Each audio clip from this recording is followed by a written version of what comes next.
ദില്ലി മുഖ്യമന്ത്രിക്ക് ഇടക്കാല ജാമ്യം ലഭിച്ചിരിക്കുന്നു. അരവിന്ദ് കെജ്രിവാളിനെ ജയിലിൽ തന്നെ പൂട്ടിയിടാമെന്ന് കരുതിയ ഇഡിക്ക് വീണ്ടും തിരിച്ചടി ലഭിച്ചിരിക്കുകയാണ്.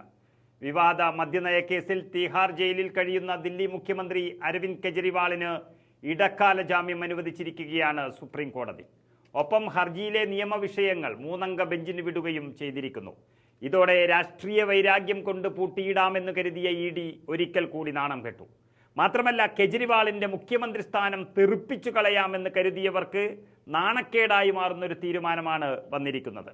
അതായത് മുഖ്യമന്ത്രി സ്ഥാനം രാജിവെക്കണോ എന്ന കാര്യത്തിൽ തീരുമാനം അത് അരവിന്ദ് കെജ്രിവാളിന് മാത്രം വിടുന്നുവെന്നും സുപ്രീം കോടതി വളരെ വ്യക്തമായി പറഞ്ഞിരിക്കുന്നു.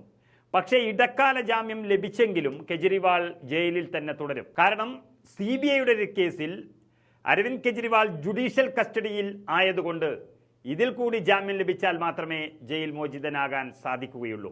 ഇഡിയുടെ അറസ്റ്റിനെ ചോദ്യം ചെയ്തുകൊണ്ട് അരവിന്ദ് കെജ്രിവാൾ നൽകിയ ഹർജിയിലാണ് സുപ്രീം കോടതി ഇപ്പോൾ ഇടക്കാല ജാമ്യം അനുവദിച്ചത്. ജസ്റ്റിസ് സഞ്ജീവ് ഖന്ന അധ്യക്ഷനായ ബെഞ്ചാണ് വിധി പറഞ്ഞത്. ഈ കേസിന്റെ വാദത്തിനിടെയാണ് കെജ്രിവാളിന് സുപ്രീം കോടതി തെരഞ്ഞെടുപ്പ് പ്രചരണത്തിനായി ഇടക്കാല ജാമ്യം അന്ന് നൽകിയത്. കഴിഞ്ഞ മെയ് മാസം കേസിൽ വാദം പൂർത്തിയാക്കി കോടതി വിധി പറയാൻ മാറ്റിയിരുന്നു. അറസ്റ്റ് നിയമവിരുദ്ധമാണെന്നാണ് കെജ്രിവാളിന്റെ വാദം. ഏതായാലും ഈ വിധി കൊണ്ട് കെജ്രിവാൾ കുറ്റം ചെയ്തിട്ടും ഇല്ല എന്നൊന്നും പറയാൻ ആകില്ല, അങ്ങനെ ഒരു അർത്ഥവുമില്ല. കുറ്റം ചെയ്താൽ ശിക്ഷിക്കപ്പെടുക തന്നെ വേണം. പക്ഷേ രാഷ്ട്രീയ വിരോധം വെച്ച് പെരുമാറുന്നതും പ്രതിപക്ഷത്തെ മാത്രം ടാർഗറ്റ് ചെയ്ത് അവരെ നശിപ്പിക്കാൻ വേണ്ടി മാത്രം ഇഡിയെ ഉപയോഗിക്കുന്നതിലുമാണ് രാജ്യം പ്രതിഷേധിക്കുന്നത്. അതിൻ്റെ തിരിച്ചടിയാണ് ഈ ലോക്സഭാ തെരഞ്ഞെടുപ്പിൽ BJPക്ക് ലഭിച്ചത്. പക്ഷേ കേരളത്തിലെ കരുവന്നൂർ ബാങ്കിന്റെ അന്വേഷണത്തിൽ ഇഡിയുടെ അവസ്ഥ നമുക്കറിയാം. ഒരു പ്രദേശത്തെ പാവങ്ങളെ മുഴുവൻ കണ്ണീരിലാഴ്ത്തിക്കൊണ്ടാണ് കോടാനുകോടി രൂപ കട്ടുതിന്ന കമ്മ്യൂണിസ്റ്റ് നേതാക്കളെ അറസ്റ്റ് ചെയ്യുമെന്നും ശിക്ഷ വാങ്ങിക്കൊടുക്കുമെന്നും ഒരു പ്രധാനമന്ത്രി തന്നെ പറഞ്ഞിട്ട് കാലം കുറയായി.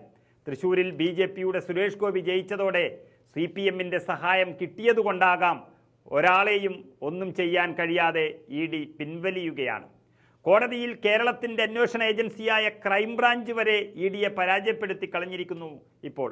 മാത്രമല്ല, BJPയിൽ തന്നെ ഒട്ടനവധി നേതാക്കൾ അഴിമതിയുടെ മറവിൽ നിൽക്കുമ്പോൾ അവരെ കാണാത്ത ഇഡി പ്രതിപക്ഷ നേതാക്കളെ മാത്രം കുടുക്കുന്നതിനെതിരെയാണ് രാജ്യം പ്രതികരിക്കുന്നത്. അതാണ് ഇഡിയുടെ പരാജയങ്ങൾ രാജ്യത്ത് ആഘോഷിക്കപ്പെടുന്നത്.